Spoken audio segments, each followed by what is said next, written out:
Ukraine president just spoke about a half an hour ago at the summit. What did he say about the ceasefire? It was an extraordinary press conference. He addressed the press, confirming that there is indeed a ceasefire deal, saying that it began at the top of the hour. In other words, less than a minute ago, this ceasefire took effect, though no one, of course, expects the many, many guns in the east of Ukraine to cease fire just yet. But the word has been given, he said, to the general staff of the Ukrainian army to stop firing on Ukrainian rebels, those pro-Russian rebels. He also said that he was very glad that this deal could finally be done while he was here in South Wales at the NATO summit. But he cautioned this is just the beginning. Have a listen. Now it is very important that this ceasefire lasts long, and during this ceasefire we continue the political dialogue who can bring the peace and stability on Donbass.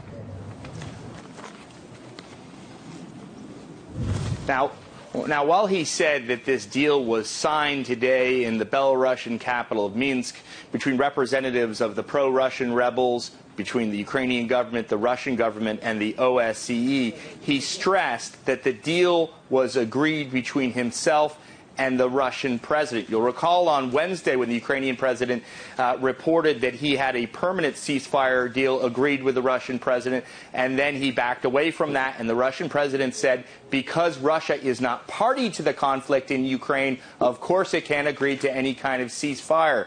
President Poroshenko clearly there trying to point out that in fact what happened today was more theater than substance. The deal, he indicated there, really was done on Wednesday. One other point, he said this ceasefire is based on his peace plan. Of course, we've been talking about this as the Putin peace plan. He wants it to be known as the Poroshenko peace plan. He said the prisoner exchanges will begin tomorrow.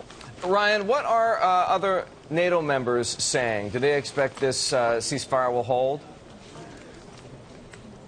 Well, they're just beginning to speak. I mean, this has just broken in the last half hour. The British Prime Minister is speaking right now. He's mostly talking about, of course, the situation with the Islamic State. As you know, there is a British hostage that has been threatened there. But we have heard from the NATO Secretary General, and he has been, as almost every single leader out of the 60-year, very skeptical, saying that if this ceasefire does indeed hold, then that's welcome.